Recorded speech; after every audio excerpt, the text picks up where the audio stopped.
Job lost everything: his wealth, his children, and his health. Yet in the ashes, he still held on to God.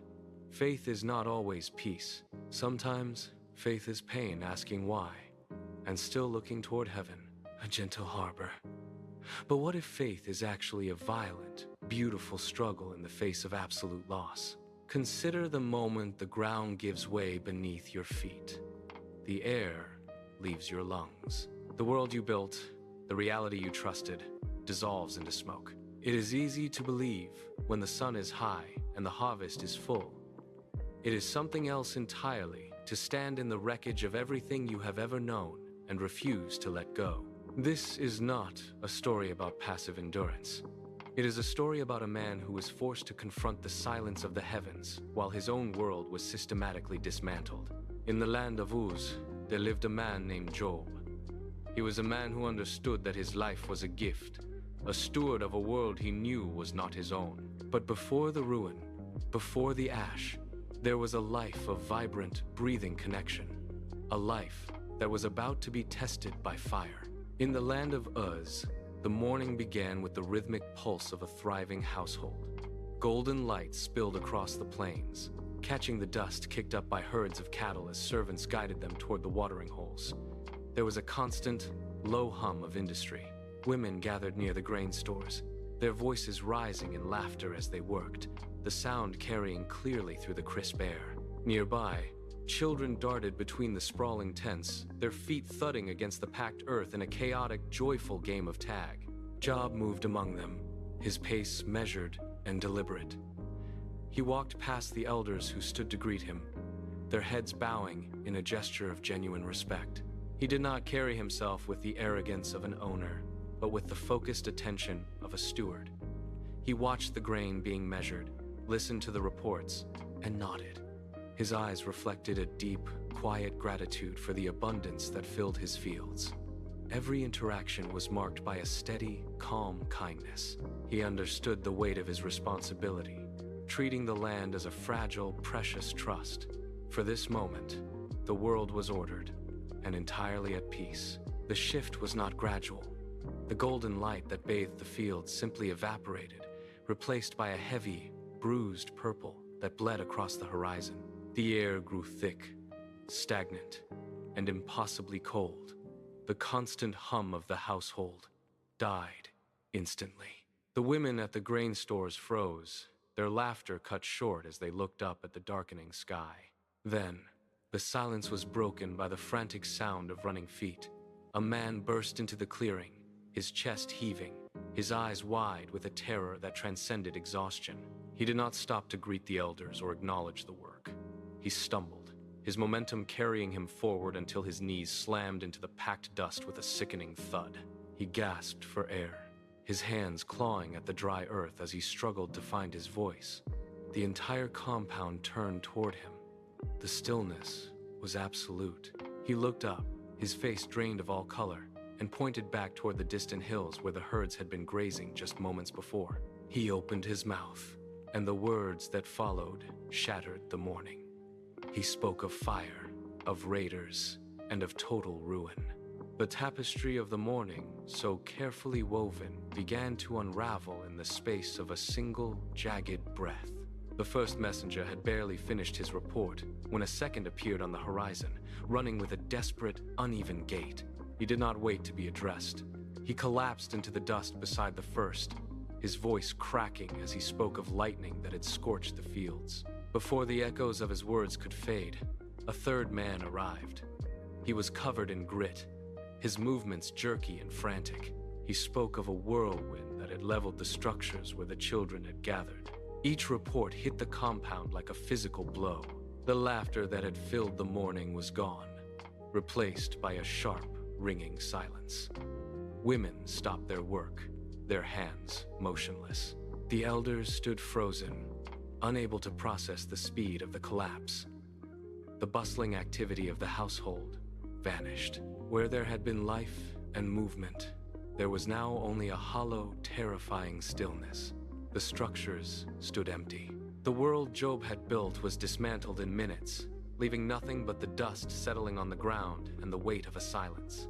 Job stood in the center of the yard, his gaze fixed on the empty space where his life had been. He did not move. He did not cry out. The silence of the house pressed against his ears, heavy and absolute. He looked at his hands, then at the dust settling on the ground, and finally at the sky that had turned against him. His breath came in shallow, jagged hitches. He reached up, gripped the fabric at his neck, and pulled.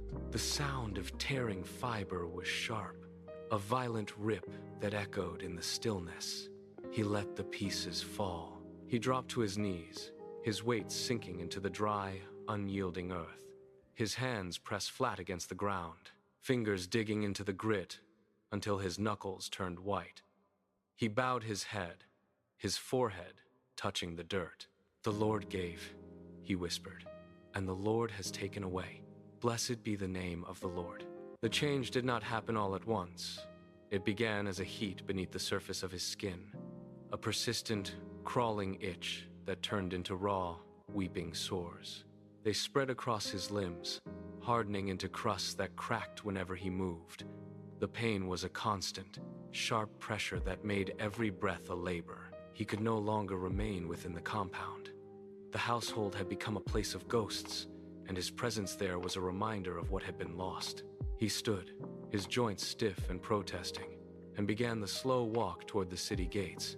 Each step sent a jolt of agony through his legs. He left the familiar paths, moving past the fields where his workers once stood, and reached the outskirts of the town. There, the ground was covered in the gray, fine residue of burnt debris, the city ash heap. He collapsed onto the pile, his body sinking into the cold, gritty dust. He picked up a broken piece of pottery from the ground, its edge jagged and sharp, and used it to scrape at the inflamed skin. The dust clung to his sores, coating his body in a layer of gray. He was no longer the man who walked among elders. He was a figure of ruin, sitting in the waste of the city, motionless as the wind blew the ash around him. The city gates were a place of commerce and conversation, but the path leading to the ash heap became a ghost road. Villagers who once stopped to greet Job now quickened their pace as they approached the mound. They kept their heads turned, eyes locked on the horizon, as if looking directly at him would invite the same ruin into their own lives. A merchant stopped, his hand hovering over his wares, and stared for a heartbeat. He saw the gray dust caked on the sores, the stillness of the man, and the way the wind whipped the ash around his slumped frame. The merchant's face tightened. He stepped off the path, taking a wide, deliberate arc to avoid coming within 10 feet of the heap.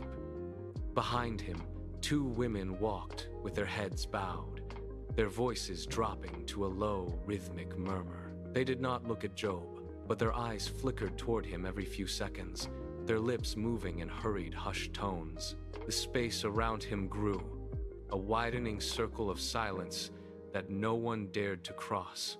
He was not just physically alone. He was being erased.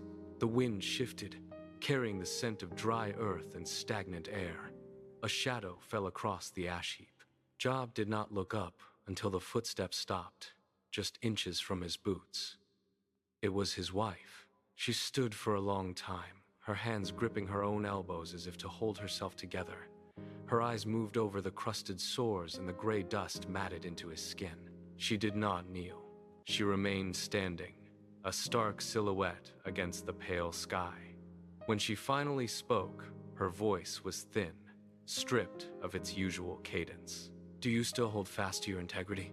She took a half step forward, her fingers twitching, reaching toward him before she recoiled. "Curse God and die," she said.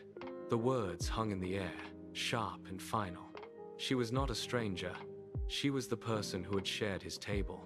She stood on the edge of his ruin, her face etched with the same exhaustion. She looked at the city gates, then back at him, her jaw tight. Job turned his head slowly, his eyes meeting hers. There was no anger in his gaze, only a heavy, shared weight. They were 2 people lost in the same dark. 3 figures emerged from the heat haze, their silhouettes growing larger against the horizon. They moved with purpose, their pace steady, until they crested the final rise and saw the man sitting in the gray ash. They stopped. The distance between them and the heap felt like a chasm. One of them took a step forward, then halted, his hands trembling. With a sharp, rhythmic sound of tearing fabric, they ripped their garments from neck to hem. They did not speak. They walked the remaining distance in a tight, synchronized formation, their eyes fixed on the ground. When they reached the mound, they simply lowered themselves into the dirt. One scooped a handful of ash and cast it toward the sky, watching the gray particles drift down to coat his own hair and face. The sun rose and set, turning the sky from gold to bruised purple and back again. But they did not move. They did not eat. They did not drink. For 7 days and 7 nights, they held the silence, a testament to a grief so profound that language had no place in it. The 7th sunset bled into twilight, and the silence that had held them together finally fractured. The first friend shifted his weight, his knees popping in the quiet. He cleared his throat, a dry, rasping sound. He did not look at the ground anymore. He turned his head, his eyes locking onto the sores on Job's face. He leaned forward, pointing a calloused finger toward the city walls. "The world is a balance," he began, his voice steady and cold. The other two shifted in unison, their bodies turning away from the horizon to face the man in the ash. One folded his arms tightly across his chest, his jaw set in a hard, unyielding line. They began to speak in turns. They argued that the universe was a ledger. If the roof had collapsed, it was because the foundation was flawed. They were no longer witnesses to his grief. They were judges presiding over a trial he never asked for. Job sat motionless, but the air around him grew sharp. He watched their mouths move, their lips forming words that felt like glass shards against his skin. They were not talking to him. They were talking to a version of him that did not exist. He felt the heat rise in his throat, a burning pressure. He looked at their faces, searching for the friends who had sat with him in the dirt, but found only strangers wearing the masks of moral certainty. One friend leaned in closer, his voice rising in a rhythmic, insistent cadence, demanding a confession for sins Job knew he had not committed. The pressure to agree, to simply nod and accept their logic to end the interrogation, was a physical weight pressing down on his shoulders. It would be so easy to say yes, to trade his integrity for their approval. Instead, Job tightened his grip on the ash beneath his palms. He slowly turned his head, refusing to meet their expectant gazes. He would not trade his reality for their tidy, hollow explanation. He inhaled the dust-choked air, his chest rising with a jagged breath. He looked toward the horizon, his eyes narrowing, and prepared to reject the lie. Job pushed his palms into the gray dust and forced himself upright. His joints ached, but he did not waver. He stood between the 3 men and the empty horizon, his back turned to their judging faces. They fell silent, their mouths still open, as he brushed the ash from his limbs with slow, deliberate movements. He did not look back. He looked upward, past the city gates, toward the vast, indifferent expanse of the sky. "You speak of a God who keeps ledgers," he said, his voice raspy but clear. "But I know a God who is greater than your small, tidy rules." He stepped forward, his feet leaving deep prints in the dirt. He was not asking for their pity anymore. He raised his hands, palms open, toward the clouds. "I demand an audience," he shouted, the sound echoing against the stone walls. It was a roar, a violent, beautiful struggle to reach the source of his existence. He stood exposed, vulnerable, and entirely committed. The challenge hung in the air, vibrating against the stone of the city gates. The 3 friends stood frozen, their previous arguments silenced by the sheer weight of the demand. They did not move to counter him. Instead, they retreated a step, their eyes darting toward the horizon, as if sensing a shift in the atmosphere. Beyond the gate, the villagers had stopped their work. They gathered in small, tight clusters, watching from the shadows of the buildings. No one spoke. The air, previously dry and still, began to thicken. A low, rhythmic pressure, pushed against the eardrums, a sound like a distant, approaching tide. Dust began to lift from the ground in thin, swirling spirals, dancing around Job's feet as he remained standing in the center of the clearing. The light shifted, the sun dimming behind a sudden, unnatural haze. The heat intensified, then abruptly vanished, replaced by a cold, sharp draft that whipped through the tents. Job did not flinch. He kept his gaze fixed on the sky, his body rigid, absorbing the sudden change in the world around him. The villagers pulled their shawls tighter, backing away into the narrow alleys, their faces pale with a sudden, instinctive dread. The ground beneath them trembled once. The sky did not just darken, it fractured. A jagged, blinding fissure tore through the clouds, and the air pressure dropped with a violent, concussive force. From the center of that rift, a funnel of wind descended, spinning with such velocity that it turned the daylight into a blurred, gray chaos. It hit the ground with the roar of 1,000 storms, flattening the tents and sending debris flying into the desert. The three friends, who had spent days arguing with certainty, were instantly thrown to their knees. They clutched the earth, their faces pressed into the dirt, unable to speak or even look up. The wind was not merely a storm, it was a physical weight, a crushing presence that demanded total surrender. Then, the sound changed. The roar of the wind deepened, vibrating through the very bones of the ground, until it formed a singular, resonant tone. It was a voice that did not travel through the air, but arrived directly in the mind. It was vast, ancient, and absolute. The arguments of the men vanished. Job stood at the center of the gale, his hair whipped back, his eyes fixed on the heart of the storm. He stood, trembling, as the voice of the Creator filled the horizon. The voice did not stop. It flowed like molten iron, reshaping the reality of the desert. The walls of the city, the dust, and the broken ground seemed to dissolve, replaced by a vision of the earth at its inception.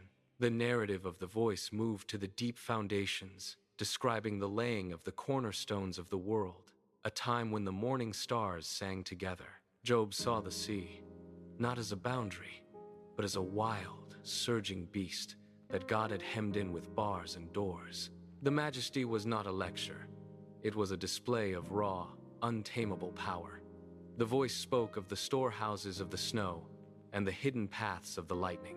It described the wild goat giving birth on the crags and the eagle nesting on the high, inaccessible peaks. The scale of the vision was crushing, yet it possessed a terrifying, rhythmic beauty. Job watched as the constellations shifted, the stars tracing paths across an infinite dark. The voice demanded he look at the behemoth and the leviathan that played in the deep. It was a reality that dwarfed his suffering. The voice faded into a low, resonant hum that vibrated in the marrow of his bones. The vision of the stars and the deep oceans pulled back, leaving the desert landscape in sharp, sudden focus. Job stood alone in the center of the clearing. The wind had died down, leaving only the sound of his own ragged breathing. He looked at his hands, covered in the gray, suffocating ash he had inhabited for so long. The weight of his grief, which had felt like an insurmountable mountain, now shifted. It did not vanish, but it transformed. He knelt. He did not fall. He lowered himself intentionally, pressing his palms into the cooling earth. The anger that had fueled his demands for an audience had evaporated, replaced by a profound, heavy stillness. He bowed his head, his forehead touching the dust. He was a man in the presence of the architect of the universe. The silence that followed the divine voice was heavy, pressing down on the three men who had sat in judgment. The voice turned, sharp and uncompromising, addressing the friends directly. It did not offer them a debate. It laid bare the emptiness of their rigid theology, pointing to their failure to speak the truth of the Creator. They withered under the weight of the rebuke. Their faces, once set in lines of certainty, went slack. Job watched them. He saw the fear in their eyes and the way their hands shook. He could have walked away. Instead, he stood up, his joints stiff from the long days in the ash. He walked toward them, his movements slow and deliberate. He knelt before them, not as a victim, but as a mediator. He began to pray. The words were quiet, spoken into the dry desert air. In that moment, the cycle of accusation broke, replaced by the quiet, steady power of forgiveness. The air in the clearing shifted. The tension that had gripped the camp for so long began to dissipate, replaced by a sudden rhythmic movement. From the horizon, figures appeared. They were not strangers, but family members and old acquaintances walking toward the site of the ash. They carried bundles of grain, woven fabrics, and tokens of shared history. Job stood as they approached. The first to reach him was a brother, who reached out and gripped his forearm, pulling him into a firm, grounding embrace. Then came others, their faces no longer averted, their eyes meeting his with genuine recognition. The isolation that had defined his existence at the city gates shattered. He felt the warmth of human contact, a stark contrast to the cold, suffocating dust he had known for months. Nearby, the sound of movement changed. A group of children, who had been kept at a distance, broke away from the adults and ran toward the tents. A high, clear sound cut through the dry air, the sound of a child laughing. Job watched the scene, his hands resting on the shoulders of those who had come to restore the circle. The tapestry of his life was being rewoven. Job turned away from the noise of the gathering, his gaze drifting back to the patch of gray, trampled dust where he had spent his darkest days. The wind had already begun to scatter the last of the ash, erasing the physical mark of his long trial. He did not need to understand why the storm had come or why the foundations of his world had been shaken. He only needed to remember the voice that had spoken from the whirlwind. Faith is not the absence of questions. It is the courage to keep asking them while standing in the presence of the one who holds the stars. It is the act of sitting in the ashes and refusing to let go, even when the horizon is dark and the ground beneath you feels like it is falling away. We do not need to possess every answer to survive the collapse. We only need to know the one who does.